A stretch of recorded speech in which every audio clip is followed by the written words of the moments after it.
نبی کریم صلی اللہ تعالی علیہ وسلم نے ارشاد فرمایا 3 لوگ ہیں جنہیں دیکھ کے رب مسکراتا ہے۔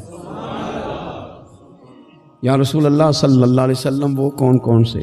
تو محبوب فرمانے لگے ایک وہ بندہ ساری مخلوق سوئی ہے، آدھی رات ہے، رات کا پچھلا پہر ہے، اس نے اٹھ کے وضو کر لیا، مصلی پہ کھڑا ہو گیا خدا کی یاد میں، فرمایا اسے دیکھ کے رب مسکراتا ہے جو اس کی شان کے لائق ہے۔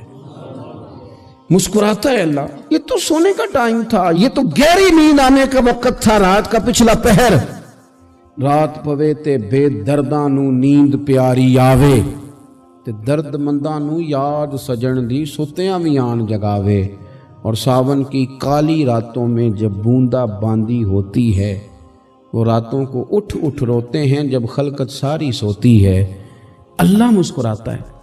اور سننا میرے بھائی، میرے نبی پاک صلی اللہ تعالی علیہ وسلم فرماتے ہیں جب مسلمان نماز کے لیے صفیں بناتے ہیں نا، ترتیب لگ رہی ہوتی ہے، اب اللہ کی بارگاہ میں کھڑے ہوں گے، قیام کریں گے، رکوع کریں گے، سجود کریں گے، فرمایا جب مومن صفیں بناتے ہیں تو رب دیکھ کے مسکراتا ہے،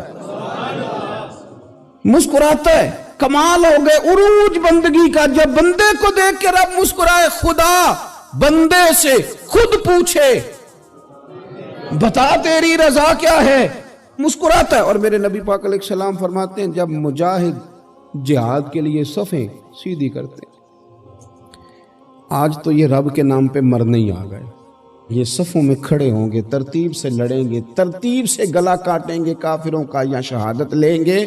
فرمایا جب جہاد کے لوگ صفیں بناتے ہیں تو رب انہیں دیکھ کے مسکراتا ہے۔ کتنے نصیبوں والا وہ بندہ ہے جسے دیکھ کے مسکرا دیا۔ او یار کبھی تیرا بیٹا تیرے سامنے مسکرائے نا چھوٹا تو تیرا دل باغ باغ ہو جاتا ہے، تیری ماں بیمار کسی ایک دن صحیح طرح ہنس پڑے تو طبیعت خوش ہو جاتی۔ مجھے بتاؤ نا جس کا رب بھی اسے دیکھ کے ہنس پڑے، جو اس کی شان کے لائق ہے، کیا اس بندے کے نصیبیں ہیں، کیا اس کے مقدر ہیں۔ آپ اس مقام پر اپنے آپ کو لائیں۔ اب دیکھیں نا یہ حدیث آپ نے سن لی، اب ہم نے نا اس طرح صفحے نہیں بنانے جس طرح ساری دنیا، اب ذرا صفحے بھی شوق سے بنائیں گے، اب ذرا تھوڑا سا شوق پیدا کریں گے، بھئی یہ تو میں وہ کام کرنے لگا ہوں جسے دیکھ کے رب مسکراتا ہے۔ نبی پاک صلی اللہ علیہ وسلم نے فرمایا جب کوئی بندہ توبہ کرتا ہے نا، ہم توبہ کا رٹا لگاتے ہیں، یا اللہ میری توبہ یا اللہ۔ اور توبہ کا تو مطلب یہ ہے کہ پچھلے گناہوں سے پکی توبہ، آج کے بعد یہ غلطی نہ کرنے کا پکا وعدہ۔ تو نے ساری شب برات رو کے گزاری ہے، بتا سویرے جھوٹ جوڑنے کا ارادہ ہے تیرا؟ آج کے بعد رشوت تو نہیں نہ لے گا، ملاوٹ تو نہیں نہ کرے گا، یہ توبہ ہے۔ اور اگر سارے کام اسی طرح کرنے تو پھر یہ توبہ کا رٹا ہے، جتنا مرضی لگاؤ۔ حضرت علی بن ربیعہ رضی اللہ تعالیٰ عنہ فرماتے ہیں میں مولا علی کے ساتھ تھا، مقام حرہ کی طرف جا رہے تھے، حضرت علی نے ہاتھ اٹھا کے دعا مانگی ہماری تعلیم کے لیے، ورنہ حضرت علی ہم صحابہ کو محفوظ عن الخطا تو مانتے ہیں نا، ہاتھ اٹھا کے کہا اے اللہ ہمارے گناہ بخش دے، تیرے علاوہ کوئی معاف کرنے والا نہیں۔ اور پھر حضرت علی آسمان کی طرف دیکھا اور دیکھ کے نا حضرت علی بن ربیعہ کو تو مسکرائے۔ حضرت علی بن ربیعہ کہنے لگے حضور مسکرائے کیوں ہو؟ فرمانے لگے ایک دن میں حضور کے ساتھ اسی طرح آیا تھا، اسی طرح حضور نے دعا فرمائی تھی ہماری تعلیم کے لیے، اور پھر حضور مجھے دیکھ کے مسکرائے تھے اور فرمایا جب کوئی بندہ رب کی بارگاہ میں اس طرح استغفار کرتا ہے تو رب مسکراتا ہے، اور مسکرا کے فرماتا دیکھ لو میرے بندوں کو پتا ہے کہ میرے علاوہ معاف کرنے والا کوئی نہیں، انہیں پتا ہے، تم اس کی بارگاہ میں رجوع تو لاؤ، آؤ تو صحیح دو آنسو لے کر۔ اقبال کہتے ہیں کہ موتی سمجھ کے شان کریمی نے چن لیا، قطرے دو گرے میرے اب کے انفعال کے، دو میں نے آنسو بہائے تھے تو اس کے کرم نے تو موتی سمجھ کے چن لیا۔ سنو نا حضور اس استغفار کو، اللہ کو یار رات کو توبہ کر کے سونا چاہیے ہمیں، کچھ غلطیاں ہم کرنا نہیں چاہتے پر ہم سے ہو جاتی ہیں، کچھ دل ہم توڑنا نہیں چاہتے پر وہ ٹوٹ جاتے ہیں، ہماری مجبوری ہوتی ہے ٹوٹ جاتے ہیں۔ رات کو اس کی بارگاہ میں ہاتھ باندھ کے کشکول طلب دراز کر کے خوب استغفار پڑھنا چاہیے کہ مالک بندے ہیں نا کیا کریں، نفس کا ساتھ ہے، دنیا کا ساتھ ہے، خواہشات نفسانیہ، مالک معاف کر دے، درد سے توبہ، رسم نہ ہو، کہانی نہ ہو،